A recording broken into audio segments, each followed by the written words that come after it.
Good morning, everybody. Welcome to Zoe's Treasures. My name's Tracy, and I'm still here with my husband, Noel. I say that like I think he's going somewhere. He's stuck with me forever. He is running our graphics, doing our cameras in the background. How are you guys doing? Happy Monday morning. Hello, everybody. I saw Daisy Lane in here. First name I saw this morning. Good morning, Daisy Lane. Watch us grow. Hello, hello.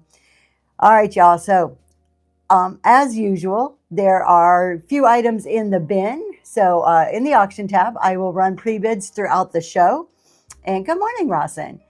And then there are new items in the bin. So I was able to take pictures and put some new stuff in this weekend. Shipping is $4.50. Everything runs for $1 in the auction tab. Good morning, DJ. How are you today? It is a wonderful Monday morning. I'm a little bit excited today. We are actually in between working. Good morning, a Monster Mama. We're going to run out and see Green 13 today. So that's kind of exciting. I always like to socialize with some of our whatnot friends. We're doing good. It's a good day. CNG cards, good morning. I don't have a whole lot to talk about, so very open chat this morning, whatever is on your mind.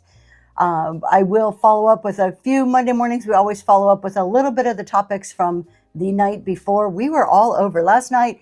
If you got to see our podcast, we were all over the place. We did what we call dealer's choice, where we each brought a topic to talk about. Good morning, Kate. The other day we were talking briefly about LLCs. Yep, and when they're good and bad for someone to get. Exactly. If you have any questions on LLCs, I'm always happy to try to address them. So very, very brief LLC. Good morning, mamas. I do not think an LLC is absolutely necessary right off the bat. I think there's legitimate reasons why it would be good for you, and there's legitimate reasons why they are not good for everybody. So it's really, really dependent on your unique circumstances. And just because some other seller says, oh, I got an LLC, does not mean that you have to have an LLC or need one. You are very welcome for the mileage tracker. Hopefully that'll help people keep track of their mileage. Speaking of mileage, anybody still have not done their taxes?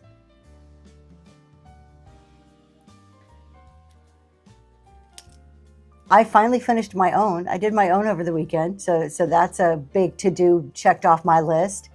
Yours are done? Yeah, it feels good because that's been hanging over your head. You know, I don't know about you guys. I always wait close to the April 15th. It's just because when you have to pay, you don't want to pay them too early. So done about 2 weeks ago. Yep. How are those due? Yeah, them pesky things. Every April. I don't know why. We will still be doing, I have 2 more Ask a CPA tax question shows on Friday evening. So the next 2 weeks are my last 2. Good morning, Southern Charm. And then after that, I won't be doing Friday evenings. I've got a couple other shows coming up, different ones that I'll tell you about here. But I want to touch on the podcast. Monday mornings, I always like to recap our podcast from the night before. So if you're not familiar, Zoe's Treasures, Green 13, and I Love Discounts, we all do a podcast on YouTube at 6:30 every Sunday night. Oh no, Rawson.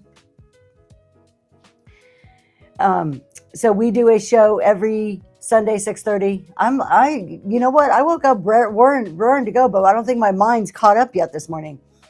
And last night we talked about, let's see, what did Jeremy kick it off with? Jeremy kicked it off with, goodness gracious, I've already forgot. Tony talked about being a new seller on Whatnot. I talked about the algorithm. And what did Jeremy kick it off with? I am currently a sole proprietor, not an LLC. What criteria should I use to determine if I need to switch? Loom, great question. So are you writing for me what Jeremy talked about? Because for the life, what is retail? That's what Jeremy talked about. What is retail? All right, we'll get back to that. So some of the things you want to think about, and this isn't an all-inclusive list. It really, what you need, Loom, is to talk to somebody, CPA, tax advisor, or an attorney who can really look at your numbers and stuff. But some of the variables that you would consider in making a decision to create an LLC is, do you operate by yourself or do you operate with somebody else? Somebody that you're not married to. So if it's not a spouse, cousin, friend, whatever it may be, or just other unrelated partners. Do you plan to have partners in the future? Any type of a partner? What type of property do you own? What type of property would you expect the LLC to own? Oh, let me think. Do you have employees, or do you plan on having employees? That would be another consideration. Good morning, Jennifer. I'm trying to think of all the different, there's a ton of them. So it's pretty much, what are your future plans for growth? What are your future plans for your business? What kind of liability do you currently have in your business? Do you do something that is a highly liable type activity? So meaning, are you engaged in an activity that you're more likely to be sued than other activities? So how much liability, do you really have out there? So many different questions. But those would be a lot of the top considerations I would start to think about. There could be more dependent upon your situation. How much money are you currently making? What do your financials look like? What do you expect your financials to look like in the future? Are you keeping financials? Because one of the things is how much money you've made, not technically how much you've made, but are you keeping financials, and will you? Because one of the requirements of an LLC is that you create a separate legal entity. That's what an LLC is. It's a separate legal entity. And that legal entity comes with responsibilities in and of itself. So you have to maintain all of your books, separate bank accounts, separate everything. You cannot mix any personal. So before you do an LLC, how good are you already about keeping your business and personal separate? If that's already an issue for you, you need to clean that up before you would even consider an LLC. The reason why is once you create that legal entity, that separate legal entity, the minute you start treating it in any personal aspect, you dissolve that corporate veil, basically. So a legal entity kind of has what they call a corporate veil over it. It's just metaphorical, which means that's what everybody says. Oh, it protects your assets. It keeps you, if somebody sues you, it saves your house from being sued. What they're talking about is the corporate veil that goes over your legal entity. The minute you do not treat that legal entity properly, such as mixing personal or business, not keeping the right minutes, maybe you didn't file the right annual reports, whatever it may be, you breach that corporate veil. In essence, you put a hole in that veil, which opens yourself up to being sued in the same manner as a sole proprietor. So it's a lot more in depth than people tend to think it is. Not that it's a bad thing. There's absolute legitimate reasons why it could be very good for you. But there's also very legitimate reasons why it's not good for everybody. Because I don't want them monitored by a third party. Oh, awesome. Well, good. Creating all your own spreadsheets. I really wouldn't worry so much. Like if you use QuickBooks, Reseller Genie, any of those are like the two common ones. I know there's other ones out there. Those are the two biggest. If you use those, they are all required to comply with HIPAA's medical, but like the Personal Privacy Act. So they could be sued if any of your information were to be leaked. They have a legal requirement to protect that information, which means they have to have, specialized servers with security on them. And so anything that goes along with the IT, I'm not a techie person, but I do know enough that there's ways to protect that information. It's no different than any retail establishment that takes credit cards. That's why they usually use a third-party processor, because it relieves them of the liability of your credit card information. So it's things like that. So any of the QuickBooks, Reseller Genie, they have to comply with those same laws. And you actually, here's a side note, here's something I don't know, maybe some of you know this. Side note, any of those companies are required to get what's called a SOC 1, which is a report that tests those security measures. And it lists, that SOC 1 lists how they protect all of your information. Kind of side note, little auditing thing there. If we pay for the boost on our show, yes, that's marketing. You can do it. Yes, for them. If we pay for the boost on your own show, so if you're in your show and you boost your show or promote your show, yes, you can deduct that from your taxes. However, I would ask, and this kind of goes back to what we were talking about last night, and actually something that I may be experimenting with. How many people here have promoted their shows? Just out of curiosity. How many people here have ever promoted? Wow, quite a few. I'm surprised. So I am. Oh, boosted other shows. So you've boosted other shows. If you boost other shows, that's more like a gift. That's not really tax deductible, because what are you buying? What is ordinary and necessary for your business in boosting somebody else's show? So remember, when we're talking tax deductibility, we're talking ordinary and necessary. It may be an expense. You had one boosted by a customer. Yep. So when you boost somebody else's show, not your own, but somebody else's, that's not tax deductible to you. To be tax deductible, an expense has to be ordinary and necessary for your business. Boosting somebody else's show does nothing for your business. Thank you, my love. So that's not tax deductible, but boosting your own show is marketing. That is tax deductible. So was not worth it for me. Stop doing it, Gonzalez. We had this huge debate last night. This was part of what we did, what we talked about, like the last 30 minutes of the podcast last night was promoting. So Tony and Lysandra, I Love Discounts, they promoted like crazy at the very beginning of their Whatnot journey, and they attribute a lot of their initial growth to promoting, along with some giveaways and the length of shows, some other factors that they were doing. Thank you for your purchase from the bin. So they said that it was successful for them. They don't do it anymore, but at that point in time, Jeremy is like, nope, not worth it. Don't do it. Me, I've never done it, but I've always been against it because I've never felt that Whatnot provides me enough statistical evidence that it works. What if you shout out and promote for your show? You could, if you buy a sponsorship from somebody else's show, you go into somebody's show and you pay $10-15. Hopefully you're not spending a whole lot more than that. Yes, that would be deductible because that is marketing. You're buying somebody to talk about you. No different than buying a billboard for yourself. Since Whatnot takes care of the sales tax, is there anything that needs reported to local state tax department? Not through Whatnot or the other platforms. But if you also sell in a place where you collect tax, then yes. So if you do markets or fairs or, not garage sales, but like the flea markets where you have to collect tax, then you would, because you're collecting and remitting. But on Whatnot side, no, you do not need to do anything. Yes, giveaways are absolutely deductible.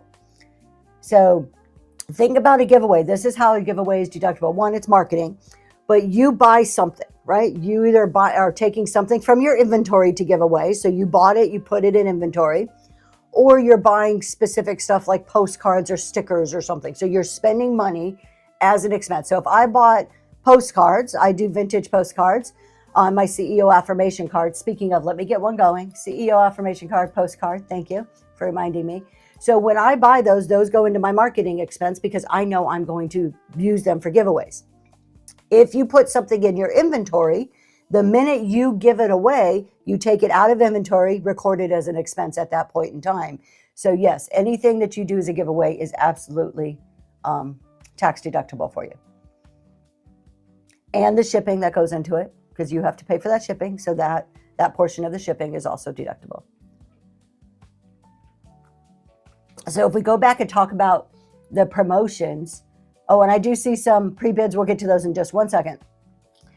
I've never done it, but after the conversation last night, it intrigued me so much that I'm wondering, my husband and I are having discussions. Good morning, the storage vault. My husband and I are having discussions. He's still not for it. I'm not for promoting. I am still right now strongly against promoting through Whatnot because I don't see where the benefit is. However, the discussion last night intrigued me enough to experiment with promoting. So I'm considering promoting a certain type of show for like a month, maybe 6 weeks, enough to get a good sample of data and really record all of the numbers, really dig into it, just to see, thank you for sharing the show, just to see if it makes a difference. Then I could actually speak from a position of having not promoted to having trying to promote. So then I can come with some experience behind what I say. I've gotten a lot of buyers from promoting. See, what gets it for me is that, and again, I haven't experienced for myself, and that's part of the reason I'm so curious to maybe try. Not like I'm like, oh, hey, go promote. I would do it in the sense of an experiment to get data to really evaluate. Let's see. I promoted once and it was your worst show. I think it's some category. Yeah, and I wonder if it's category specific. So there's so many variables that go into it, it's hard to know. Jeremy, Green 13, says when he promoted a kind of same experience, he lost people. Daisy Lane was talking last night in her show, and I've also heard her in her chat shows that she does on Tuesdays, where she's been promoting and she feels that it's been very beneficial. I Love Discounts said it's been beneficial, but at the same time, I think for everybody I hear that says that it's worked to some extent, I hear somebody who says, no, it didn't work at all. That's what makes me curious. That's what makes me like, I think I want to do it as a short experiment, and I can't just do it once. I would have to do it 4 to 6 weeks, maybe even 8 weeks. So it's a financial impact. Who is that? We just got a raid. The Squirrel. I saw you. The Squirrel Shop. Thank you so much for the raid. Welcome in, Raiders. Grab your hats and step into Zoe's Treasures, where the relics aren't cursed. They are for sale. The Squirrel Shop. Thank you so much for bringing everybody over. Please put in the chat who you are, what you sell, when your next show is, all the details so that anybody who's interested can give you a follow. And if you are coming over with the Squirrel Shop, my name's Tracy. This is Zoe's Treasures. This is a chat and sell show. We're about to go over and run some of the pre-bids that we have right now. But other than that, we just kind of talk about anything that's on our minds and have some coffee and hang out on Monday mornings. All right, let's see.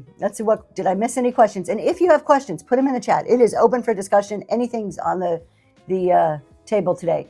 15 minutes of positivity. I love that. What a good way to start your Monday morning. And some selling shows. Got to put that in there. We always do some selling shows.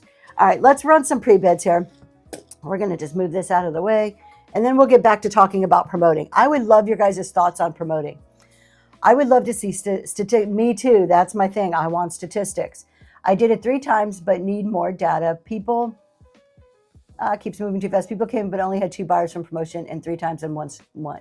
Yeah. So, and now you can expect, like Daisy Lane will point out to you. She says it, and she says it very, very clearly, and I totally agree. When you do any type of marketing, you don't expect 100% return. You're lucky to get 1 or 2, 3 people tops, maybe, to buy in that show. It's about the exposure and hoping to convert them into being a buyer and a long-term buyer. So it's not like you're going to get this flood of new buyers, which I understand that. You always have a very small return on marketing, and that's kind of acceptable. But I don't even I've just never seen anything yet. However, I haven't done it. So that's where my thing is. I kind of want to do it. I won't promote. Don't believe it helps. Rather myself than yeah. I've had total organic growth. So I don't know. I'm curious enough to try. Melissa, you got that giveaway. Congratulations, and thank you for being here. Let's go ahead and run some of these pre-bids we have, and then we'll get back to chit-chatting. First up are these beautiful pieces. Would you switch our camera for us, my love? Look at how gorgeous these are. Let's see if I can. There we go. This is cut glass. Ranchan Finds, if I do the experiment, I will totally share all the numbers. Absolutely, because it would be for public knowledge. I would do it completely to share numbers. Growing organically. Let me put a note. As soon as we run through these pre-bids, we'll talk about growing organically. Okay, so we have gorgeous cut glass. Look at how beautiful these are. Think about your salt and pepper on the table with these. They are just so pretty. Or you can separate them and just use them as some type of a decor. You could put hat pins. Hat pins would look beautiful in something like this. We run for 10 seconds. 2-second restart. Up and going right now. I'm Helen. I have.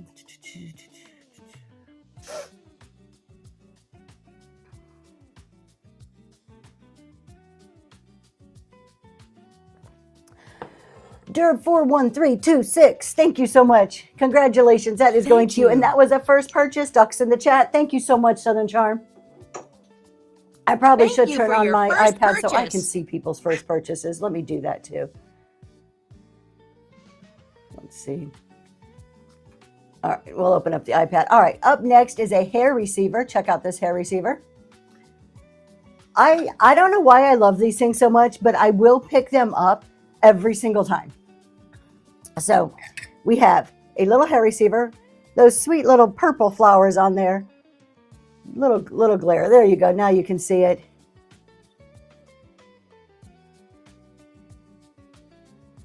All right, we're going to go ahead and run it. Really beautiful hair receiver. I was trying to read notes and show items at the same time. I am not that talented whatsoever. And that guy is up and running.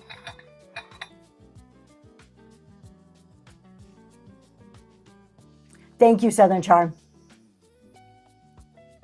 The bird theory. Thank you so much. That is heading to you.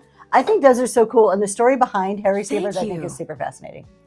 So I put one Hummel in the auction today, but I have, if you like Hummels, I have probably 6 or 7 of them listed in the bin, which I think for a reasonable price. I don't know a whole lot about Hummels, but I got a bunch of these from, they came in an auction lot. Thank you, Mama. Can we put, should I move the thing or can you put the camera up? Oh, there we go. Thank you. So we have this cute little guy. They have little stickers, Hummels do. Like I said, I don't have a lot of experience with Hummels, so this is kind of my first experience in trying to sell them. And we have Accordion Boy here. We do have, it has the marking. Does have your Goebel down there on the bottom. This guy's in good shape. Now he has a little bit of paint. It's not chipped, but there's a little bit of paint wore off on the tip of his hat. And we're going to run him right now. He's going. I do like the accordion. I think they're cute. For me, the Hummels are really granny core type, fits that aesthetic of the granny core. Reclaim Vintage, that's going to you. Thank you. Thank you. And then we have a cow creamer. We're going to just run through all the pre-bids that are there. So if you like cow creamers, just hold on. I don't have more in this show, but I'm going to talk about a creamer show I have coming up. Were you thinking the same thing? It goes very good in that whole granny core aesthetic. So let's see, which way is he going? We have this guy here, and look at this writing on here. I do not know, that is another language. I cannot read that. I have no idea what it says. One of the ones in my shop is repaired, but I did put it on there. Is it French? Possibly. That's like really little. I don't know if we're ever going to be able to read that, but up there, it looks kind of French. So if you read French, maybe you know what that says. I'm assuming it tells a story about the picture. It is in good shape, though. Cow creamer. I'll turn around so you can see the other side. Plain on that side, so if you just want the white side. There is a little bit of sticker stuff that will come off. Thank you for your purchase from the bin. And we're going to run the cow creamer up and going right now. We're going to call it a French. We're going to go with French because I have no idea.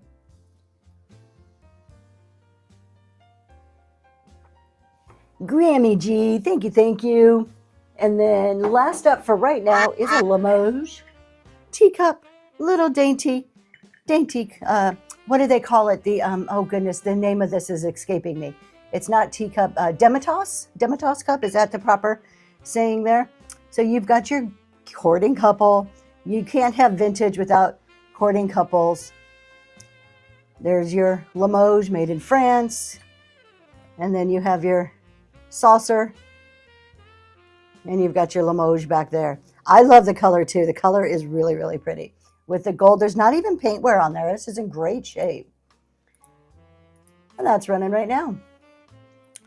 Yeah, the very kind of soft blue with that gold, it sets it apart really nice. Oh, you are on a charter with 5th graders. Stephanie, with the first purchase, thank you so much. Thank you for your first purchase. I will pray for you on a bus with 5th graders this morning. We have one more. We're going to run one more. We're going to switch it right back for me, honey. Somebody came in and got a pre-bid on that other item. So we're going to run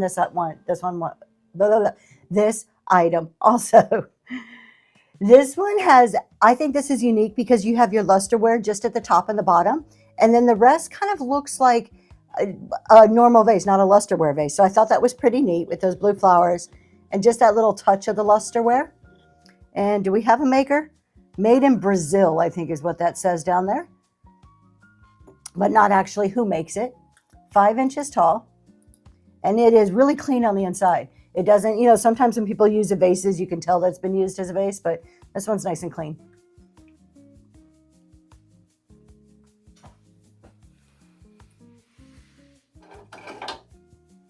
And the bird theory. Thank you so much. Are we going to do the nappy plate too? We might as well do the nappy plate. We're here. My husband's like, oh, we're going to do this one. We're going to hold this one up like this. I'm just going to show it like this because this one's really pretty and I can do it this way. Look at the nappy plate, bonbon plate. Let me get this right. So I have always called these nappy plates. And when I took a picture and looked it up last night, I'm like, is nappy really the right word? And they were listed as bonbon plates. So I put both names in there. There is no maker's mark on there. We do have a little signature down here, which leads me to believe that this is hand painted. And that is running right now. Thank you so much for your bids.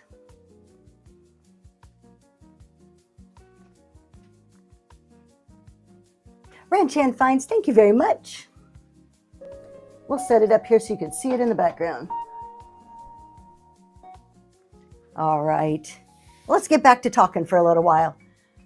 I think there are a couple items left. If we do get to those, we'll get to those. But let's do a giveaway and get back to talking. So somebody asked, how do you grow organically? You just do you, basically. So growing organically, after yesterday, I can't eat another piece of chocolate. Oh my goodness. I'll tell you about our Easter in a minute. I failed miserably. I was a terrible mother for Easter.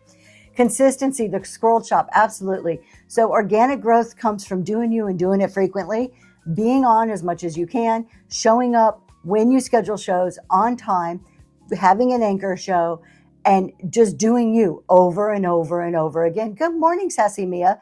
That's organic growth, not promoting in other people's rooms. So let's define what's not organic, and that will help you figure out what is organic. So what's not organic is promoting in other people's shows, buying for marketing, paying for any type of marketing in the sense of like promoting or doing sponsorships, doing a ton of giveaways just to get followers. That's not really organic growth. Organic growth is somebody discovers you, somebody comes across your show, likes you because they like what they see, what you sell, whatever it may be, and they follow you and come back again. That's organic growth. And it's slow. It's not going to be as fast as paying for followers. It won't. Organic growth is going to take a lot longer time.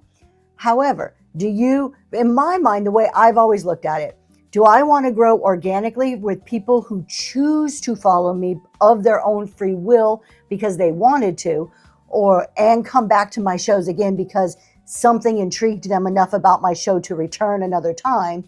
Or do I want people just because, Joe Schmo said, hey, Zoe's Treasures gave me $20 to run a $10 gift card, go give them a follow? Are those people, one, if they even follow you, are they really going to come and shop in your shows? You may get a couple, but I've always questioned, is that really the best way to grow organically? For me, I've chose organically. And I think everybody has to pick their own path. I know what I do and what I would suggest. I don't necessarily think buying sponsorships in somebody else's show helps you. It helps them. So, but you have to figure that out. What are you comfortable with and what you think works for you? And you're going to hear, just like the promoting through whatnot, you're going to hear some people saying, hey, this really works for me. And some people will be like, no, it doesn't work for me. Let's see what I'm missing here. I saw a bunch of comments. Don't promote in other shows without asking first or check and see if they have anything. Absolutely don't. All the new people, and this is getting huge. I've been on Whatnot for just over 2 years, and I don't remember it being such a big deal 2 years ago. You would hear a little bit about it, but we've had such a growth in Whatnot that people coming on and just promoting in a show, just like typing in the chat, hey, I've got a show on such and such a date. People are blocking and kicking people out left and right for that. And it's really not effective. It's starting to become this thing that is highly frowned upon. So I just don't suggest, like Mama says, always read show notes, or ask in a very not promoting way, like red chat them or message them. I want ones to actually be with you, right? When you create a coupon and want to keep the code private, do you have to create it from a laptop or is there an option from a phone? I don't know if you can even create coupons from a phone. I've never done that. If anybody else can help, please put in there if you've done that. I only know you can do it from a computer. And be careful, there is no way to keep a coupon code private. If you can give it to just one person, but you cannot stop them from sharing that coupon code. So there is no such thing as a private coupon code. If you want to create it for one person and then you say, hey, here's a coupon code for this show, and then you disable it after that show, that's a way to stop the spread of it. So it really depends on the coupon. I'm kind of like, share my coupon. Go ahead, share my coupon. Oh, God forbid, you're going to come and save $2 on my show because you bought something from me.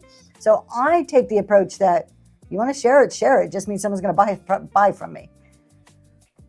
Good morning, Kate Danielson. Good morning, Aaron. Good morning. Imagine if Coco relied on organic buyers. So I think marketing such as, let me think about this. There's marketing. Okay. We call, and I for Beauty, you make a good point. But if you pay somebody in a show, so if you go into somebody's show and you pay somebody for a sponsorship, that could be marketing dollars for you for tax purposes. But is that true marketing? Like that, to me, that's buying followers. Whereas if you buy a television commercial during the Super Bowl, not that we're going to do that, that's true marketing. That's still people of their own free will. And somebody who just got that, I swear those giveaways are going so fast I can't even see them today. Ranch Hill, congratulations on that giveaway. Thank you for being here. I appreciate you. All right, my husband's over there freaking out because I'm taking too long to talk about a topic instead of reading the chat. So let me catch up on the chat. You're about to sell your husband's opals. Should I separate my account and make another for opals? No, why should you? You already have a following. However, it depends what category you're already in. I tried to go from vintage to jewelry and had a very difficult time. Not saying that it's not doable. It could be very well doable. But you don't need to. You can just set up a show in another category. You don't have to create another account. Now, if you want to create another account because you're going to want to separate the businesses and take different paths, that's a different kind of discussion, right? I noticed that I'm new and I thought it was normal. Yeah, no, it's really not normal. Category of write-off matters. They seem to overlap. Categories of write-offs matter. Categories of write-offs, if you're talking about how you classify stuff for tax, yes and no. Supplies and office supplies, both of those are listed on your tax return. That's kind of subjective. Be consistent. Pick if you're going to put your, white envelopes, could be shipping supplies or it could be supplies. So just be consistent on how you do it on the ones that are gray. Do whatever you need to get your name out there. Repetition. Absolutely. I agree 100%. I for Beauty. The more that people hear your name, the better. So, I just personally don't believe in buying sponsorships. And think about it like this. I'm not getting my love. It is okay. My husband is getting very upset at me saying that I should not talk about sponsorships. So I'm not going to say anything bad about them. But look at it like this. We talked, if you were in Green 13 show yesterday or in the podcast last night, part of our discussions were on discoverability, the algorithm and whatnot. One thing it comes down to, and Whatnot says it in their written materials, is activity in your show helps in the algorithm. Activity in their show, and they list different things. It basically boils down to being a good seller. So if you go into somebody else's show and you buy a sponsorship, you're having activity in their show and it's boosting their show in some way, right? The algorithm likes activity. Is it really helping you or is it helping them? It's just bottom line. Now, I sold a few sponsorships. There was a point in time on my Friday shows that I had sponsorships for sale and I was on the end of it as I was the one selling them. I did it probably for about 2 months and then decided I didn't want to do that anymore. There's many reasons why I didn't want to, but so I've been on both sides of it. That one I feel I can speak from my personal experience on. Yes, he's over there giving me notes. I can't do that right now. Thank you.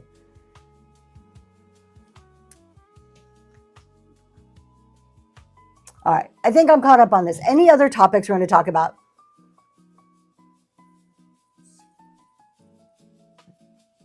You did it even when you were just a buyer? Yeah. I love the chit chat in the shows too. Ranch Hand finds totally good. Again, it helps the seller. It creates things interesting for you as a buyer. It's like, yeah, be part of this. It's a social app, right? So let's be a part of things that are going on. Chit chatting and shows is awesome on all ends. It works for everybody. Selling under garage sale also helps you get people buying once in a while to get stuff. It does, yes, Sassy Mia. CEO Challenge, you guys had. If you have not heard about the CEO Challenge, we are doing it. Wednesday night is going to be Tuesday, tomorrow night. Goodness gracious. Tuesday night is our first CEO Challenge showcase. So y'all, you got to come check this out. Oh, he's going to play it for you. Then I'll talk about our showcase coming up tomorrow.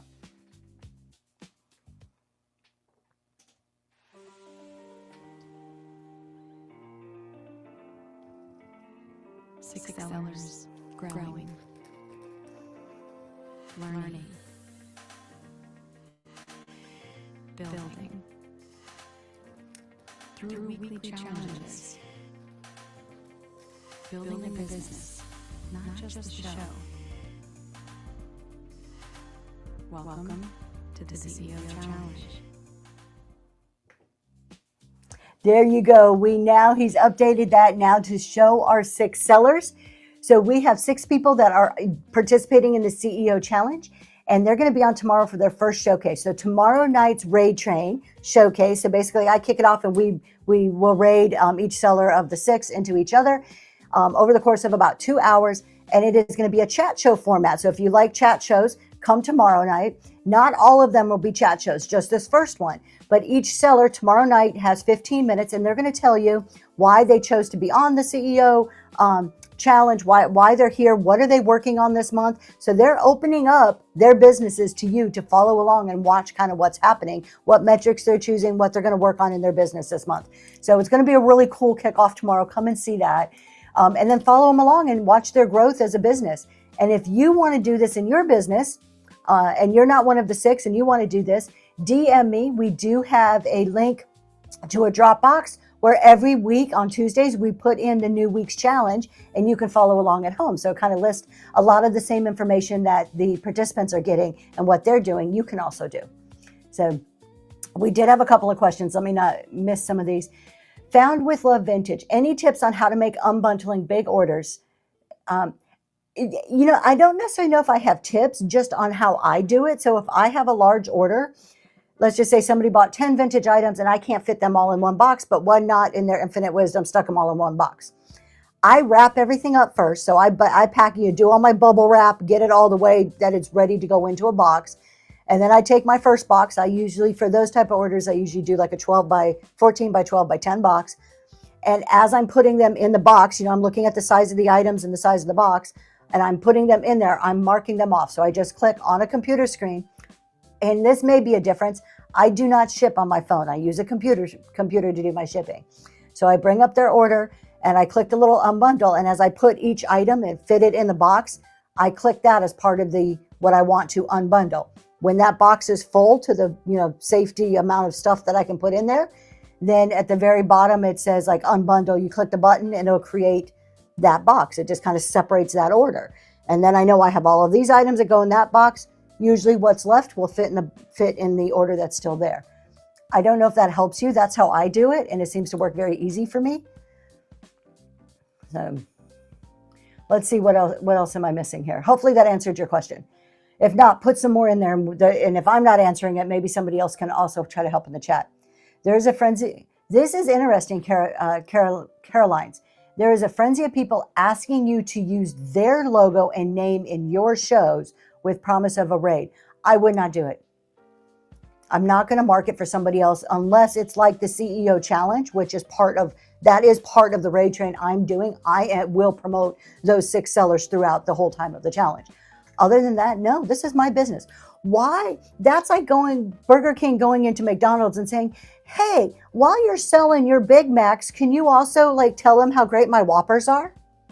And maybe when we have a busy day, we'll send some people over here to eat your burgers too. Doesn't make any sense. I wouldn't do it. If somebody comes to me, I'd be like, no, thank you. Any shaving brushes? Actually, I have a shaving brush and it's going to be in my next primitive show. So you can bookmark it. Go check out my profile, and the primitive show is coming up next month. Hold on. Okay, I've been saying that forever. I appreciate. I used Walmart. Yeah, exactly. It's a Walmart, Target, Burger King, any similar stores asking to advertise on each other. It's kind of weird, but the boundaries and whatnot are blurred because one, selling like this is fairly new. It's only been around for about 6 or 7 years now. Whatnot wasn't the first. There were other platforms. So it hasn't been around a long time. We're still in its infancy here of this type of live selling. So the etiquette, the way things work, like all of the interactions are still kind of being felt out and learned as we grow through this.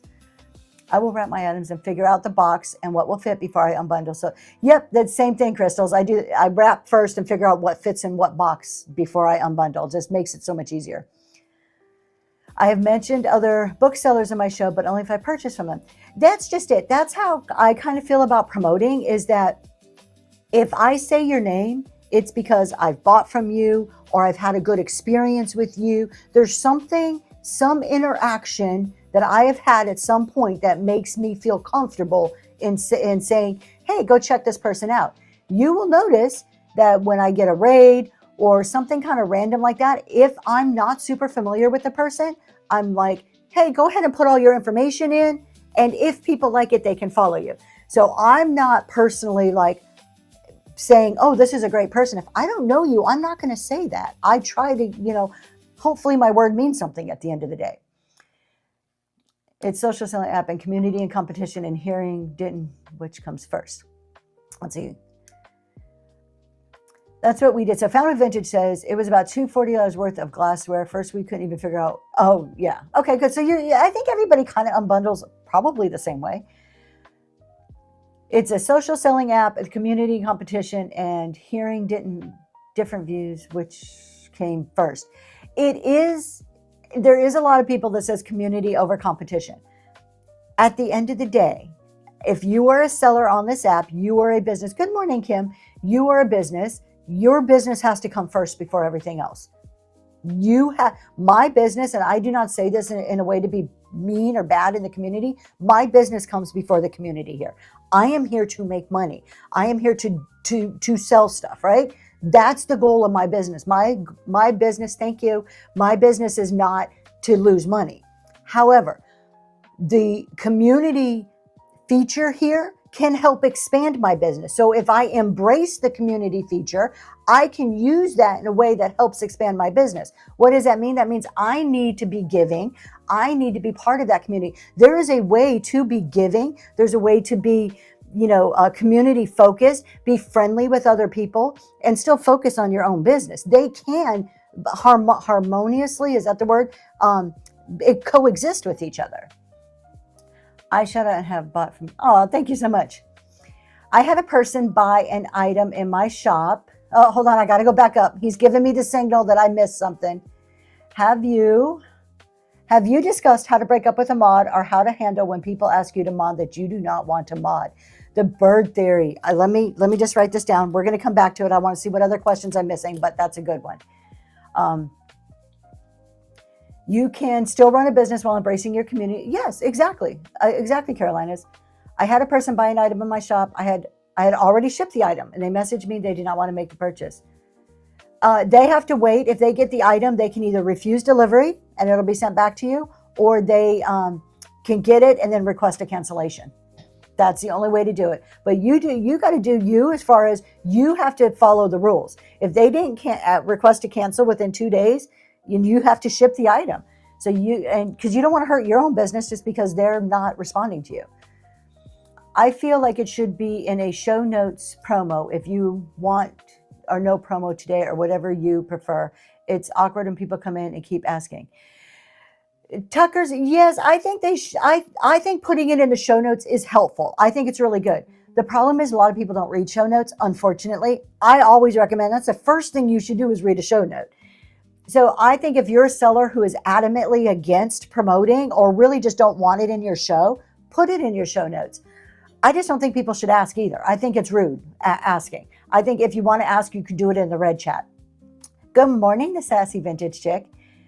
There's a seller on Whatnot who is so positive and has such a generous spirit that I want everybody to know. Oh, the Lost Ledger. That's so sweet. Have a good day, Miss Jennifer. Thank you, Jennifer. Have a great day. Okay, I want to talk about breaking up with your mods. Good morning, Choco Dog, because that was a comment made earlier. Here's the problem that we come across, and this goes back to it's your business and you need to run the business your way. Part of the problem that community creates is that we become friends with other people on here, and we don't want to hurt our friends. And who is usually modding for you?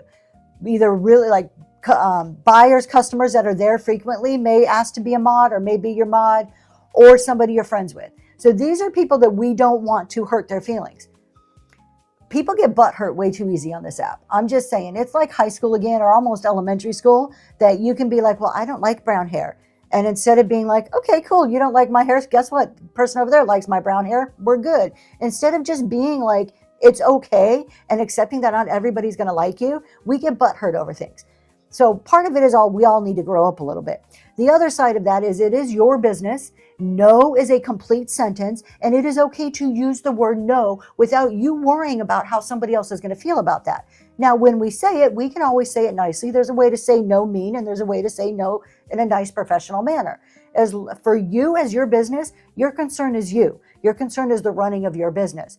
If there is a mod that doesn't fit, it's as easy as a DM or a phone call if you're on that type of a level with them. Hey, I'm going in a different direction. I really appreciate how much you've modded for me. I think it's wonderful. I've put a gift card in the mail just to say thank you to you, but I'm not going to be having you mod for me anymore. Please don't take it personally. It's just my business decision. Yeah, most powerful word. Yeah. So it is your business, and you have to be firm in your decisions in your business. I get it. It's hard. I don't like confrontation myself. I really don't. And I don't like hurting people's feelings. But it's your business, and it's okay not to have mods. We just have to handle it professionally. And you know what? If you have trouble figuring out what to say, I do this all the time.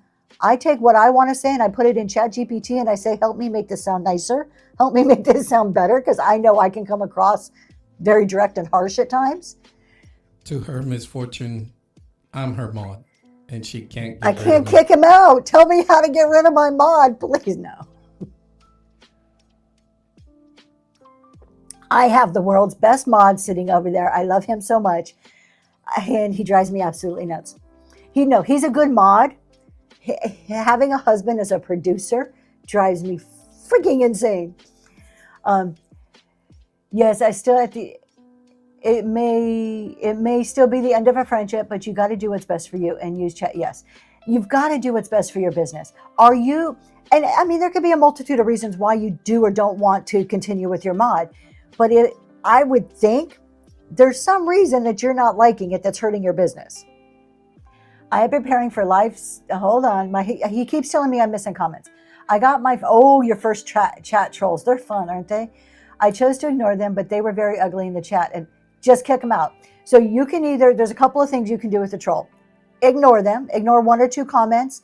When it happens, hey, everybody, let's throw some red hearts in the chat.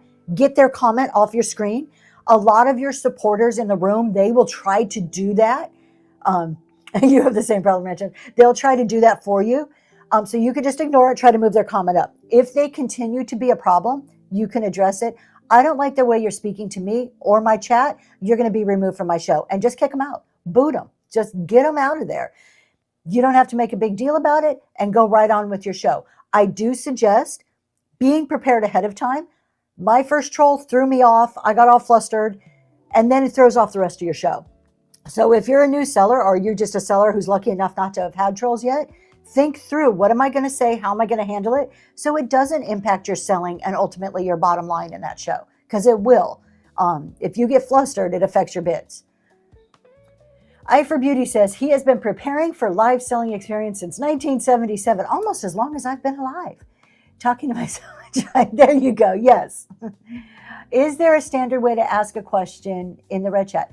No, just put one of the muted words. PayPal, boobs, BBC. Those are three muted words that should make it red all the time. So just use one. You don't need to use all of them. Does toggling verified buyers? Oh, you got the verified buyers question. So I feel that I have a very different perspective on verified buyers. Is I believe in breaking down the barriers to buying. I will say it over and over again. My job as a seller, I view my job as a seller to try to make it as easy for you to come into my room, to relax, kick back, and purchase things. So I'm going to do whatever I can to make that a possibility for you. If I turn on verified buyers, and I forget exactly what Whatnot says about this, so anybody please correct me if I'm misquoting anything. But basically, a verified buyer who has not bought from me before, they get like a $10 hold or something like that put on their credit card. So they verify the buyer. This is a barrier. In my opinion, it's a barrier for somebody new coming into my show. I don't like it. I have not had enough of a bad experience with people trying to cancel, with the trolls, and for me to consider that verified buyers would be a good solution in my shows. Now, if you're a person who gets a ton of cancellation requests, you get a ton of trolls, maybe verified buyers is a good solution for you. Right now, for me, it doesn't make sense, and it just creates a barrier for a new person to come in my show and buy that I don't want that barrier there to exist. That's my perspective on it. I know other sellers are all about doing verified buyers, and they will tell you every single time, turn it on, you shouldn't be selling without it. It's just not what I've experienced. So the serial hobbyist, again, it's up to you. I can never tell you exactly what you should or shouldn't do. I will give you my opinion and what I do and what I've heard about other people. For me, I would say, don't turn it on for new sellers. That would be my advice. Until you get to a point where you're like, hey, wait a minute, this is turning into a problem, or you're starting to see signs of a problem, and then maybe it becomes it. I've been on here over 2 years yet and have never used verified buyers. I don't think it's necessary. And now that also could be very different based on category. There could be some categories that are worse than others. I sell mainly in vintage. Confessions of a shopaholic. Worried my prices are too high. Listed as what they're worth in auctions tab, but I barely get any views or buyers as a newbie. Confessions, this is such a good topic because we talked about this last night, so I want to talk on it more. Let me just see if we're missing anything else, and we'll come back and talk about pricing. Loom, thank you so much for being here, and I hope you have a great day too. So I for Beauty always turns on verified buyers. Okay, pricing. Such a controversial thing on Whatnot. It is, let me do another giveaway while we're talking here. So controversial. And we do have some pre-bids we'll get to, I see here in just a sec. No, maybe not. No, we're good. Okay. So controversial here on Whatnot. What you have to think, most of us come to Whatnot because we sold on other apps. A lot of us. I'm not everybody, but there's a lot of us who are selling here have sold on eBay or a static listing type site. The pricing psychology behind a static site and a live selling site are completely different. Congratulations, I for Beauty. Completely different viewpoints on how you price. The price somebody is going to pay, the value of an item, is so subjective. I can hold this coffee cup up and somebody can think it's the ugliest coffee cup in the world and wouldn't pay $1, and somebody else can think it's the most gorgeous thing, reminds them of one they had 10 years ago, and they're willing to pay $20. It is very subjective. Now, our job as sellers is to figure out what's the right price point. If you go by eBay prices, you also have to consider they're not just paying the price you're asking, they're paying the price plus shipping. So in the buyer's eyes, a $10 item is not $10, that's a $19 item because I also have to pay $9.21 shipping. So you have to look at the full thing the buyer's paying, put yourself in the buyer's shoes. Good morning, Lintro. And you've got to think about the market. There is no magic formula. I can't tell you what the magic formula is. You, at the bare minimum, you should take what you paid, add on your fees that are going to be associated. If you're covering any of the shipping, make sure that you're covered in that for a bin listing, and then maybe add on whatever profit percent you want to get. And then once you do that, stop and ask yourself, is that item really worth it? If you are consistently not getting bids or not getting people to buy stuff in your marketplace, it may be overpriced. Try dropping a few of the prices and see if it works. Yes, my love. What are you trying to tell me? Can anyone share their experience with using the make an offer option? Good question, Rawson. Does anybody use that? Oh, we do. Branch Hand Finds answered. As a buyer, I've given offers and sellers have accepted. This is the other thing. So, and Rawson, that's a good point for the person who asked about pricing in the bin is, do you have that do you have the, what is it called when on your item? Accept offers is a little toggle. And you could talk about it during your shows. Hey, y'all, I've got stuff in my bin. I do accept offers. So if there's not something that's meeting your budget, shoot me over an offer.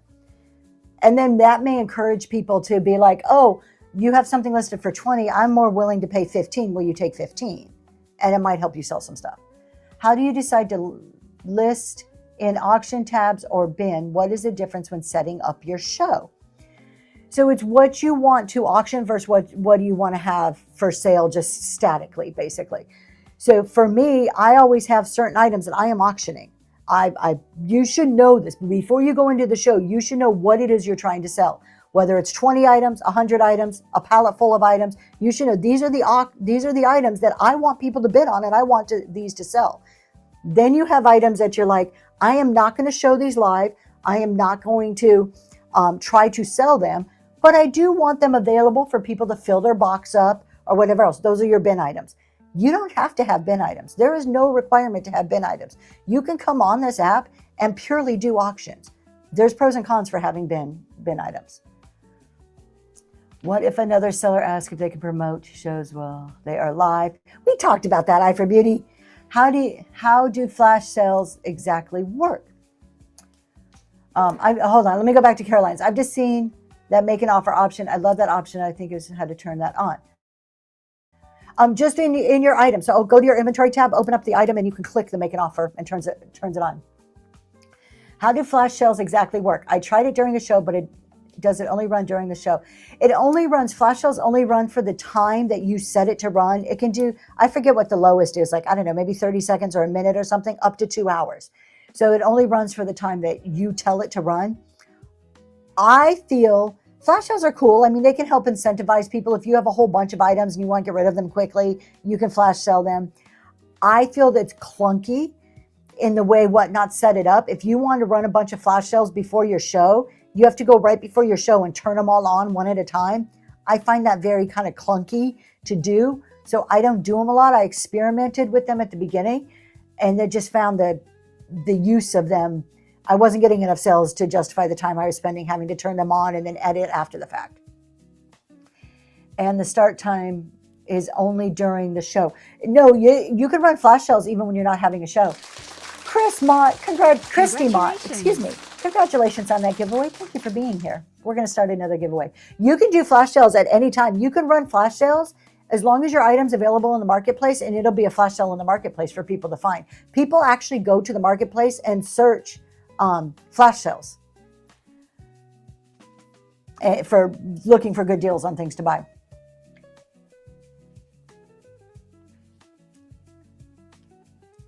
What am I missing? La Crusette? That is a cookware, isn't it? Are you asking if I have it? Or is there a specific question? No, I do not have any. Thank you for asking, though.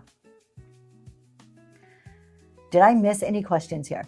Someone said yesterday that quality listing on Whatnot shows, they do. Whatnot, Google is a large investor into Whatnot. So there are connections there. There is a cross collaboration going on behind the scenes. And so yes, your listings do show up there. And which gets us all into this SEO stuff, which I just absolutely hate for Whatnot because SEO is so static listing. If you are just trying to put something in the bin as a static listing, yeah, you probably want a good title and stuff because it could show up on Google. If you're trying to sell something such as an item in your auction, which let me pin something just as an example. So I'm going to pin this as an auction item. SEO doesn't matter here. This item is only going to be up for a brief amount of time. I'm going to run it in the auction and that's that. SEO doesn't matter for auction items. If you're listing in the bin, you expect to have it in your marketplace. SEO may play into it at that point. I don't worry so much about SEO. Of course, I'm also starting to move away from having so much bin items. When an item says flash sale but doesn't show a price, why is that? It's because it was on flash sale and then the flash sale ended and you didn't either restart it, or there's a little toggle when you go to put the flash sale on that says, I forget the exact wording, but basically it says revert to normal price after sale or something, or make available after flash. So there's a toggle in there that you have to toggle on. Do any of your PDFs have fill-in papers to track expenses sales? They do. Confessions of a Shopaholic, they do. So I have some Excel PDFs. There's a mileage tracker in there. There's an expense and revenue tracker. There's an inventory cost of goods tracker, or inventory tracker, a little bit of cost of goods in there. So there are 3 that actually are fillable like that. And then there is a pricing sheet that's not really a tracker, but it gives you 2 different models that you may use to try to figure out pricing. Again, it's not like those aren't the only 2. As a seller, you could pick any price, but it's 2 common ways to figure it out. Available for full price on the flash sale.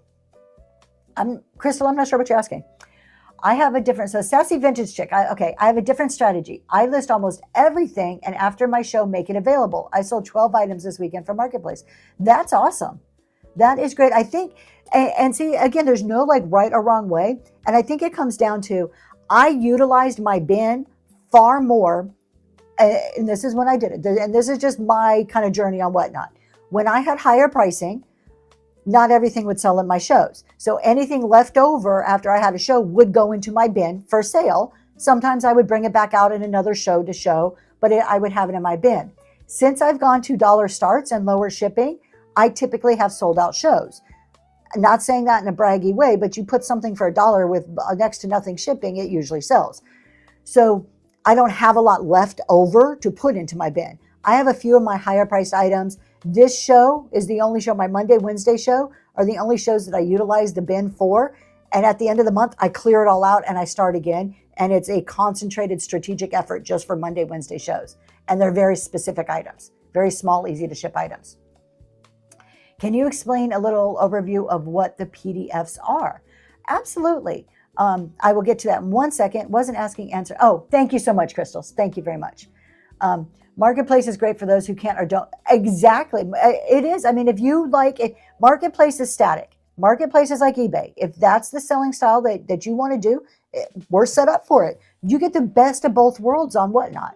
It doesn't get any better than that. I know that this is, you don't recommend any specific software. Have you any feedback on Reseller Genie? I have never used Reseller Genie. Crystal's Vintage actually has. I've heard it's good. I've heard it's a great software. I've also heard from other people that it's not as intuitive, that it takes a little bit of learning. But I guess you can say that about any software. Aaron uses it. Aaron likes it a lot. If you guys use Reseller Genie, you actually have the experience. Please feel free to put in your thought there to provide an answer. I've never used it. I've just heard about that a lot of people do use it. Rawson, you got that giveaway. Congratulations. All right. Really quick on the PDFs. Congratulations. So let me find the listing really quick here and I can tell you about them. Do I have the listing in here? The listing is in my shop for sure. So I have 29 different PDFs. They cover just about every single, here it is. Yep. This is going to be super long on there, but it'll give me a chance to tell you what they are. Okay, so I list them out. I'm going to take this off in a second. I know there's a ton of information here, but there are 29 different PDFs in here, and a lot of them are 1 to 3 page informational sheets. So we'll talk about a lot of business concepts, tax concepts, how to do things, what is the underlying theory of things. None of these PDFs are get rich quick, going to tell you how to make $1 million on Whatnot. That's not the perspective I ever come from, but they will give you background information on either what is the business principle or what does the IRS have to say about things. Now, anything like the 1099 reconciliation sheet, that's great at the end of the year. You get your 1099, you figure out how to reconcile it to your records. Cash flows talks about what is a cash flow? How does it work? So record keeping basics is going to take you back on what should you be keeping as a reseller? How do you keep your records? So again, all of these are more about the underlying theory and or IRS information. I do not sell PDFs on any how-tos on Whatnot. Any how-to on Whatnot, how to ship, how to set up a profile, how to do whatever, how to run a show. All of that is free information by going to your FAQs. You should never pay anybody for that information. Never. Do not buy how to set up a shipping profile from any seller, because that information is free on the app you are already on. You can go to FAQs and get that information yourself. You can go to help.whatnot.com and search for that information. So never, thank you. Sassy mentioned never. So the PDFs I sell, again, are business concepts that I have learned. I'm a CPA. I have a little over 30 years of business experience. I was a CFO at a nonprofit. I work for a global accounting firm. I have a master's degree in taxation. So I bring my experience. Now, PDFs that deal with taxes, you don't need to buy the ones that deal with taxes. You can go to irs.gov. I boil it down and put it into more common language, easier to understand for you. But you always have the choice to go and get it for free from irs.gov.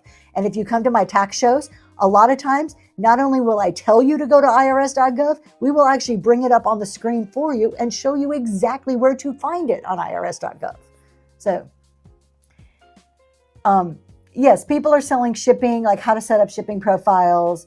There are a lot of people. Look, I'm not against confessions. I see your question. I'm getting right there. I'm not against people selling PDFs. Tell you what, there's a lot of us that do chat shows and they take time. And to have a way to monetize some of that is a totally acceptable business practice.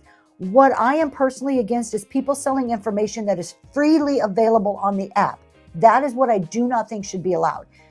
You should not be allowed to sell how to set up shipping on the app that actually provides that same information for free. I'm not a seller. I'll be cleaning out my storage. I have antique and clothing I'm going to want to purge. Can I approach a seller to buy? No,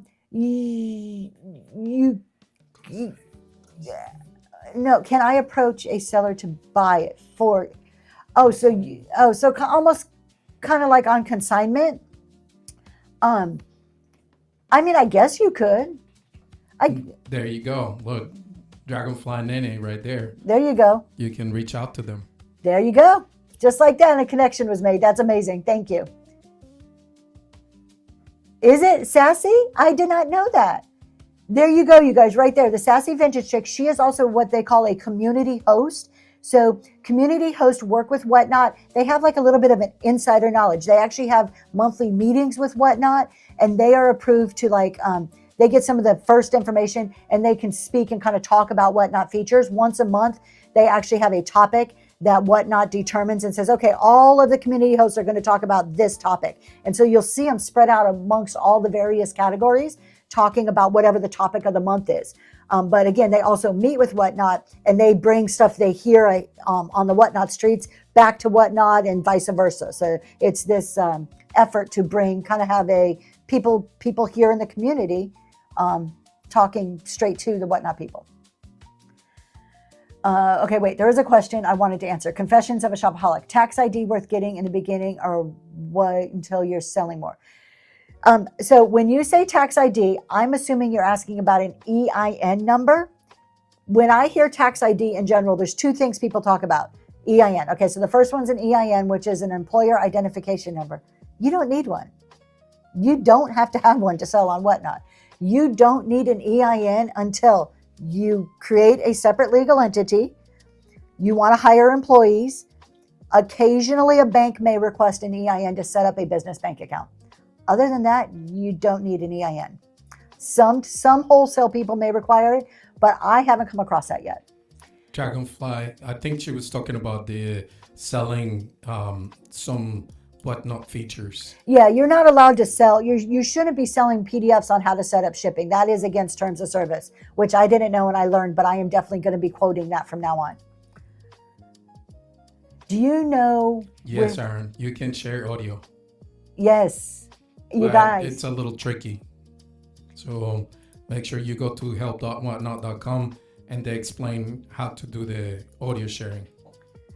Yeah, but without half the screen showing. Yes. When you share your screen, it does a split screen, but you can swap them. But you can do the audio too. You can do like videos and stuff with audio. Hopefully that without the answers it. half screen, no, because you're basically sharing it. The way it works is you're sharing the web browser. So anything you're gonna play is gonna go through the web browser, and in order to share, you need to split it. So yeah, you are gonna have the split screen. If you guys are not aware, we think it's a new feature. It was new to us. Let's put it like this. We came across an article that Whatnot has on whatnothelp.com, or wait, help.whatnot.com. And it actually said the date of the article was like 2 days ago, 3 days ago. And you can share your computer screen during a show. So we started talking about it. Carolina, I'm going to answer that. So we started talking about, because we thought it was really cool, but you don't have to use OBS. You don't have to use any special technology. You start your show on your telephone and you have a computer. You open the show on your computer and you can share your computer screen. This is amazing for people doing chat shows. If you're doing a raid train, you want to show things, you want to like highlight a seller for some reason, you want to share picture, share something. This is a great way to do it. So you can go to help.whatnot.com under the sellers section there. You scroll all the way to the very bottom and it talks about sharing your computer screen. Super cool feature. We just found out about. We think it's kind of new, but then we heard somebody else say, no, I've seen this around for a while. So minimizing the chat so it doesn't take up the whole screen. I assume you're running on a phone, Caroline's. Anybody, I do not run my shows on a phone. So I'm looking at I have no idea. Can anybody help answer Caroline's question on your phone? I don't run on a phone, so I do not know how to work the phone features during a show. It is very rare. I maybe run a show 5 times on my phone, and it's only when I absolutely have to. So if we swipe left, it takes it away. I like the laptop because then your screen is big and you have your chat to the side. It's actually on the right-hand side for me. So the laptop for me is better. I can see it better. I've got my full screen and my chat is not covering up my screen whatsoever. And then on the other side, I can run all my auction items.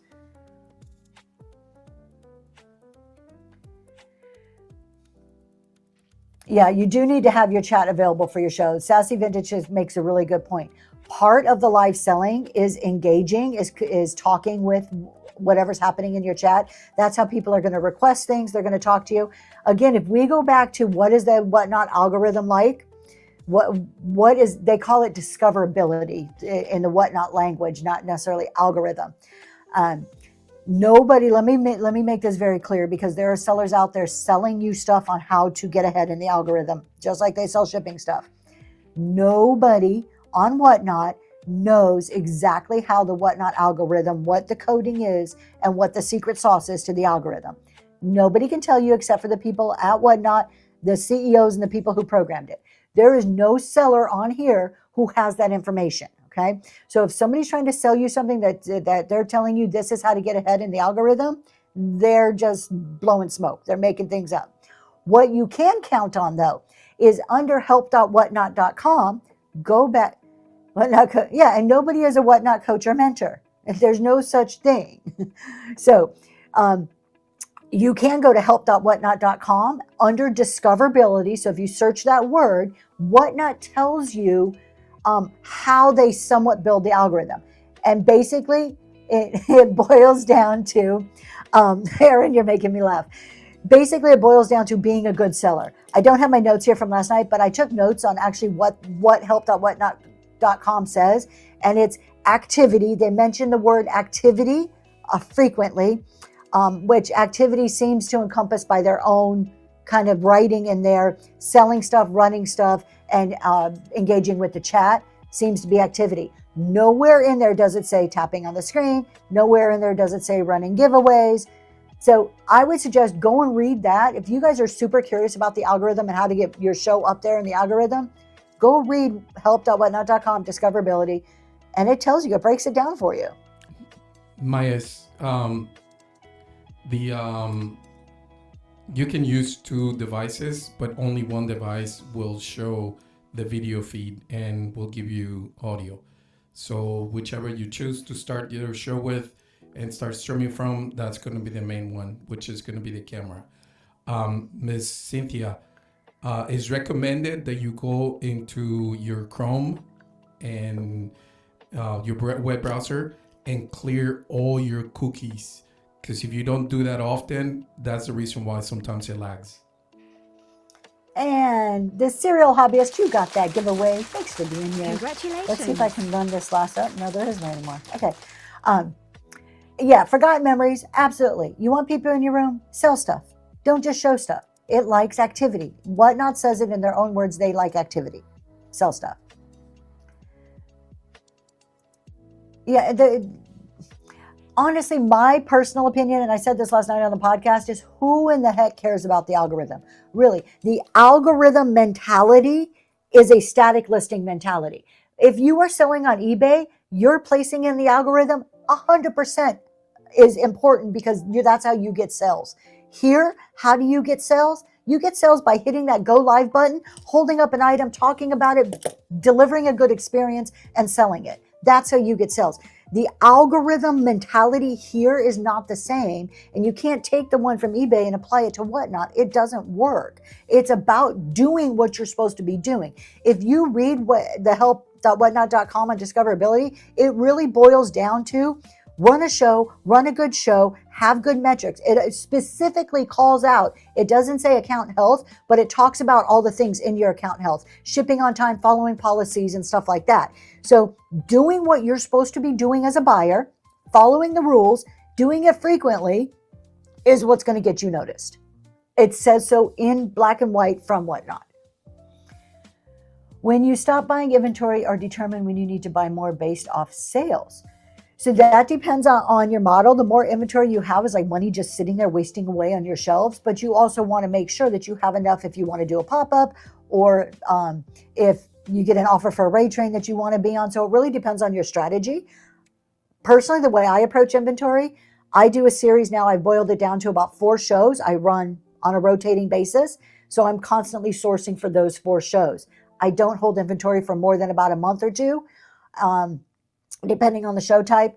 And then if I do, like I have some inventory, it's a little bit old, I am trying to get rid of it now. I don't want to hold inventory very long. It also depends on how long do you run your shows, how often you run your shows. And so depending on how many items you sell during the show and how you rotate that inventory. Daisy Lane, I love that. Algorithm is a number one excuse for failure. Look internal, not external. It's about what you're doing. Exactly. How, do you curate shows? I am a very strong believer in curated shows. This is why I believe in a curated show. You get this whole broad audience out there, right? On Whatnot. If I just do a mixed vintage show, and this has been my personal experience, if I do a mixed vintage show, a little bit of MCM, a little bit of antiques, a little bit of whatever, all different types of stuff. I'm getting a mixed group of people in my room, but the people that want MCM, if I have this many people, the people that want MCM may be this many people. So I'm not getting as many people interested in the specific items I'm selling. When you're doing a curated show, who's going to come into your room? If I'm doing a primitive decor show and I'm advertising it as such, who's going to come into that room? People looking for primitive decor. Are people looking for MCM decor going to come into my primitive show? Probably not, unless they're there just to engage and chat and have a good time. But the people I want to buy stuff, I want to attract those people. So you have a better chance of attracting the people you want through a curated show. My opinion and based off my experience. Did I miss anything? I want to talk about paying for coaching. I think Sassy mentioned it earlier, and I want to get back to that eventually here. Stop buying inventory when it keeps you from walking around. Yes. Yeah. If you're tripping over it, maybe you shouldn't be buying it. How do you curate them? Curate them by theme. So it depends what you sell. I curate by aesthetic. So I just did what I call a warm embrace. It is the browns, the woods, the neutral colors, the kind of room that you walk into and the decor feels like it's giving you a hug. That's one. I do another one that's timeless and elegant. Your ivories, your whites, your classics, your antiques, your Wedgwood, the timeless and elegant decor. I do a primitive show. I do a glowy show of just glowy glass. So get a theme, figure out a theme and build around that theme. Thoughts on raid trains? All right, let's talk coaching and raid trains. Actually, I will do raid trains first, then we'll talk about coaching. That way, then I'm at least caught up in the chat. Raid trains. I have nothing against raid trains. I conduct a few raid trains, and I like to be on raid trains. My opinion on raid trains is to use them strategically based on what your plan is for your business. If your business is built solely around being on raid trains, I can almost guarantee you, you will not be a long-term successful business. Why do I say that? Because raid trains are what somebody else wants.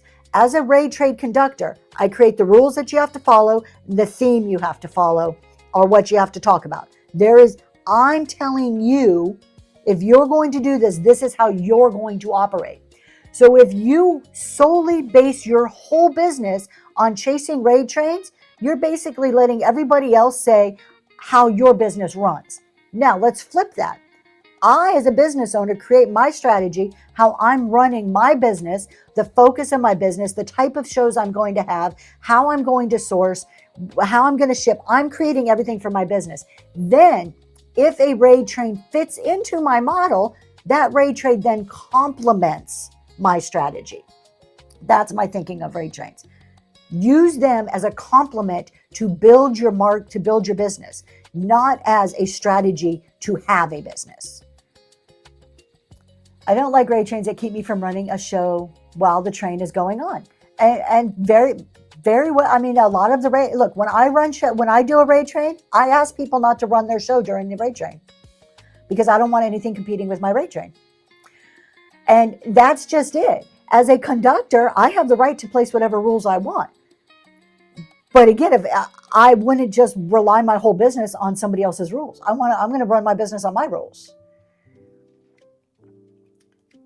Like people in the train. So my opinion on the people in trains, I think a lot of people follow raid trains as giveaways, but I also think raid trains could be good in certain instances. Here's where I really love raid trains as a buyer or as a person in the train, are cross-category trains. I love like CG Boomerang's trains where I meet people in other categories that I may not wander into on my own. I have met some good handmade people, plant people, toy people on trains that I never probably would have come across on my own. You're asking people who are in the train not to, oh, correct, yes.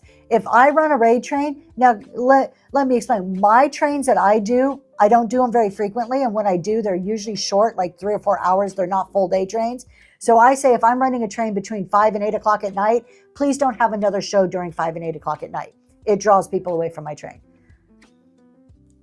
And I'm not alone in that. There is a lot of conductors that will ask you not to run a train at the same time. Or some of them will say, just don't advertise your show or don't run a show at the same time.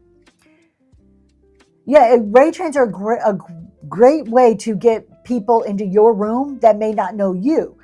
Think about this. If you're a vintage decor seller and you sell planters, having people from the plant category on it, like see your stuff, normally they may not see your stuff, right? So it's a good way to do it. Just trying to clarify. Thank you. I'm new and only doing it. Yeah. Well, they're usually fast. Some of them are an hour. I prefer trains that are shorter. I really like the shorter ones. You never look at a train too as a moneymaker. Don't ever go into a train as, oh, I'm going to make $1 million on this train. Trains are for marketing. Approach it as marketing. And then if you make money, bonus. Wonderful. You made some money off of it. Yeah, I don't typically do the really long runs. Now I'll participate in some, but I don't typically run. For me, and it's selfish. I'm going to tell you exactly why. I am extremely selfish. When I conduct a raid train, I don't have the attention span or the time to sit for 8 hours. I can focus and give you my attention for 3. I cannot give you undivided attention for 8. So I just don't do it for 8. What else am I missing? Ross, I've noticed people on raid trains, sellers don't mention call-outs that they're in a hurry to sell since they are our eyes. That's very important. I notice in some raid trains, sellers don't mention, they don't. Sometimes they don't. But I think that's any seller. Again, we have to be picky as buyers on what we're doing.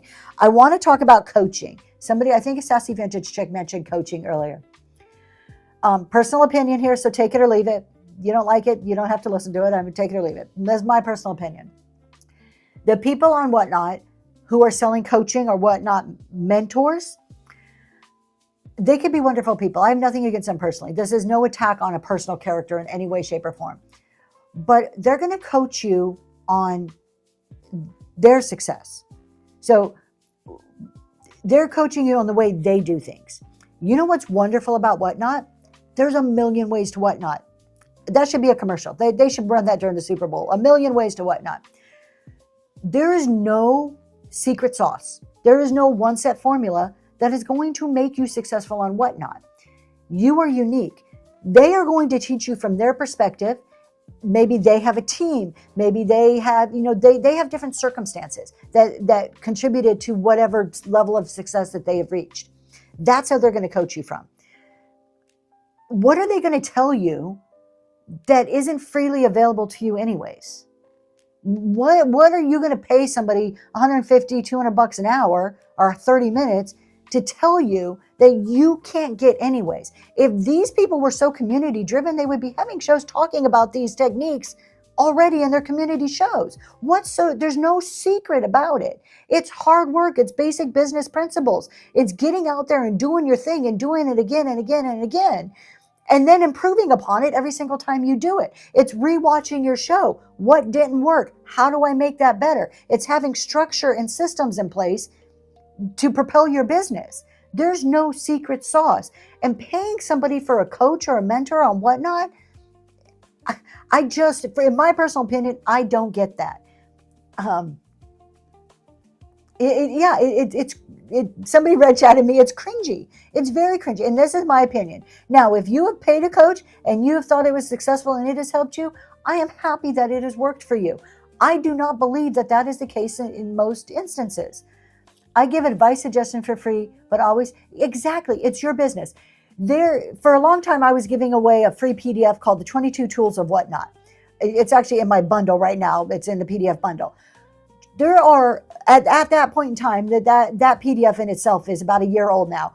But at that point in time, I was able to identify 22 different tools and Whatnot and ways that you can combine those tools in different methods to make it work for your show. All of this is on Whatnot for free. There is a butt ton of community shows who will give you good advice for free. That is what community was established for. You shouldn't have to pay for it. There is no magic sauce. Nobody is going to tell you how to be the next best person on Whatnot. And the reason why they're popular and the reason why people continue to buy it is because you don't want to put in the hard work. You want a quick hit. It's the same reason why we buy lottery tickets, because we don't want to spend a lifetime saving up $1 million. We'd rather buy a $2 ticket and have somebody hand us $1 million because it's easy. Well, you know what? Business isn't easy. Business takes work. It takes effort. It takes time. Sometimes it's slow growing. Sometimes people shoot to the top quickly. You know what? Good for them.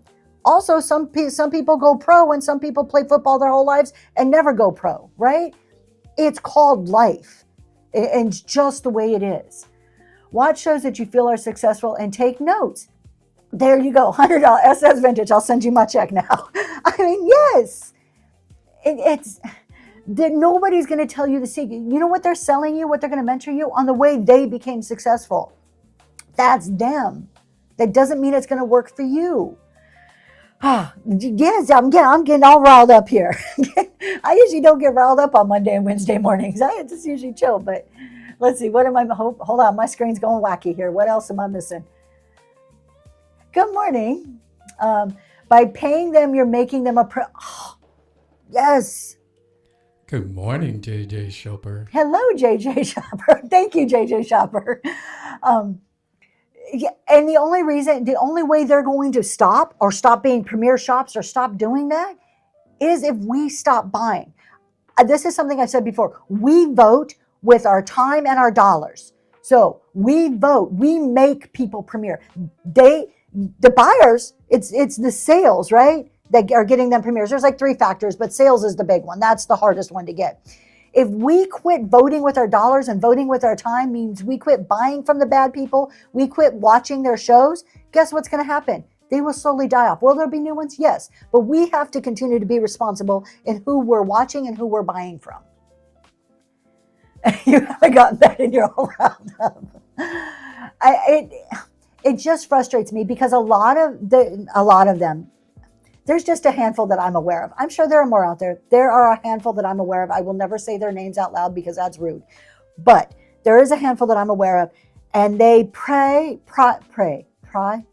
They prey. That's the word I'm looking for. Off of new sellers. They prey off of sellers who come on here and they ask genuine questions. How do I do this? How do I set this up? And then they start selling them stuff, telling them how to do that. Or, oh, if you pay me $100, I'll get on the phone with you for 30 minutes and tell you exactly how to do this. Go to help.whatnot.com.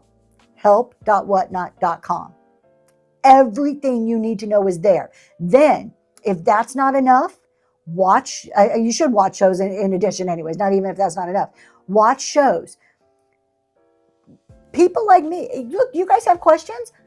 I'll mentor you for free. Reach out to me, DM me. Sassy Vintage Chick, go to her show. JJ Shopper. Now, I'm not saying go DM all these people because I can't speak for their time commitments and how much time they have. There is a ton. A Reworker's Passion. You guys, if you know other really good ones, I'm trying to think of the Green 13. There's a ton of people out there. There's Reworker's Passion right there who are good, honest to goodness people who are strong in their business, who know the Whatnot terms of service, who aren't feeding you a line of BS. And if you ask a question, they're going to direct you in the right way. 9 out of 10 times, they'll give you their opinion, and then they'll say, go to help.whatnot.com. Good morning, a Reworker's Passion. Good morning. So the whole coaching thing that just really irks me. It really does. I'm about passive income. Confessions. Okay, one second. I'm all about passive income. Creating a way for yourself to have passive income is smart business. Don't do it in a way that is taking advantage of people. If I had an investment amount of X dollars, spent it on inventory and shipping supplies for that month, or how do I decide what to do with the money? So confessions, when you're thinking about your business, so think through the whole process of your business. So nothing in the process of business acts alone. You source, you sell, you ship. So you have to do all three of those. All three of those are interconnected. So you start with whatever money you can afford to put towards sourcing. Buy the best products that you can with the money that you have. Then you also think about, okay, well, if I'm going to ship these, how big are they? Do I have boxes? There's ways to get free boxes. You can recycle boxes. Just be careful with it, but there's ways to do that. So there's not a magic formula about to put so much money away. It's about creating a budget. It's about knowing, okay, I expect to sell 5 things a show. I'm going to have 1 show a week. So that's about 20 items. So if one person buys each item, that's 20 boxes. So before this month starts, I'm going to make sure I have 20 boxes. And you do this for a month or two and you start to see what you're doing. And you can say, okay, this is how much I've spent. This is what I've done. Now I can start to create a budget. Think about it like your personal life. Your business finances are very similar to personal finances. At the beginning of the month, if I'm sitting here now in April and I think, okay, in May, I got to pay my mortgage on the first of the month. I've got to buy food for my family. I've got to buy, pay for the utilities. So I'm sitting here thinking through my personal things for next month, right? I know how much money I need to have. I know what my paychecks are. Same thing for business. You sit there and think, okay, in a month's time, what do I spend my money on business-wise? Well, and if I need that much money for next month, I need to make it this month. It's the same type of concept. So try to think about it like that. I say boobs. Every time somebody in bread chats me, I have to read out the word boobs. I do not know why. Have a family member.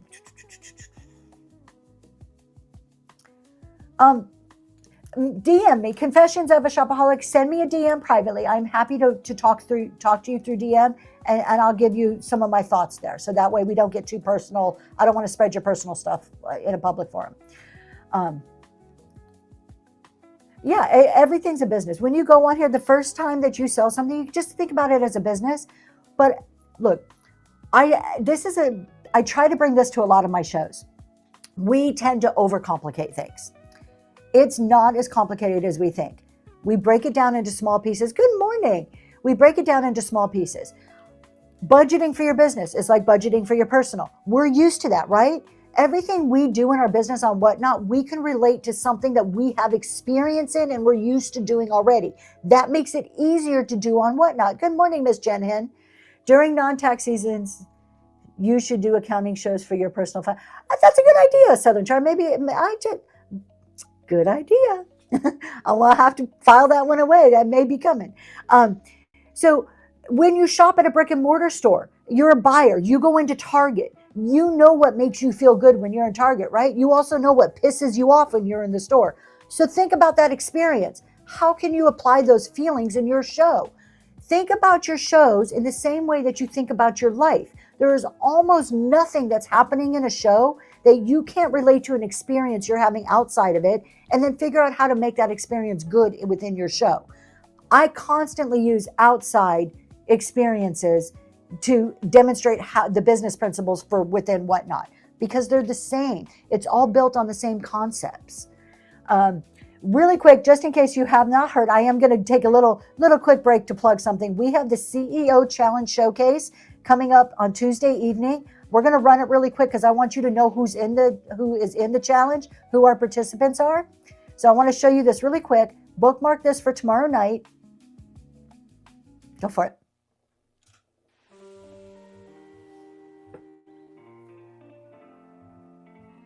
Six sellers growing, learning, building. Through weekly challenges, building a business, not just the show. Welcome to the CEO Challenge. Tomorrow night is the kickoff of the CEO Challenge Showcase, where you'll get to meet all 6 of those sellers and hear their story, hear what their challenges are, hear what they're doing this month. It's going to be really cool. We haven't done something like this on Whatnot so far, so bookmark not only mine, but all of the sellers. Any thoughts on selling live from a thrift store? I'm not sure how to plan this auction price, like a $10 base plus state tax, Whatnot fees, profit. Lush Life PDX. I would suggest, I do not do live selling. I've watched some live sellers, so I would suggest watching some other live sellers, seeing what they're doing, maybe DMing them, asking them what equipment they use. JJ Shopper does live selling. I've seen her do it from like TJ Maxx. I'm trying to think of other live sellers. JJ Shopper's a good one. Naked Maple, my husband's helping me remember, is another one that does live selling. I would suggest going to their shows. Those are 2 that I would recommend, and watch what they do. As far as pricing, I know there's kind of a standard where people double the price, but again, it depends what it is. I mean, if it's a $10 vase, is it really worth 20? So think about that.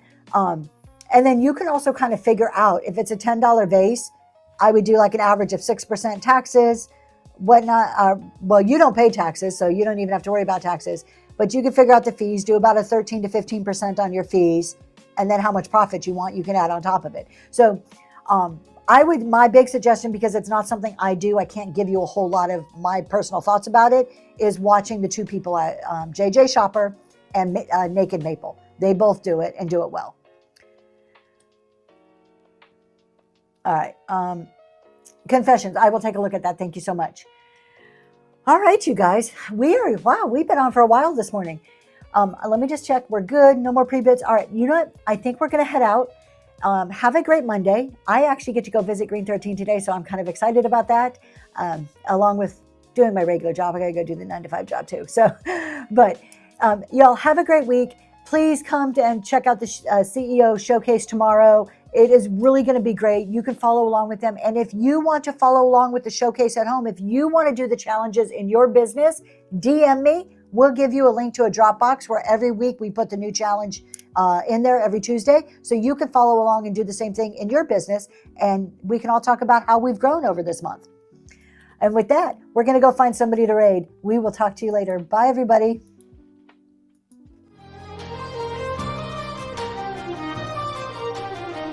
We are going to go see Faded Flamingo. If you guys do not like explicit, this is your warning now. Faded Flamingo does use the F word.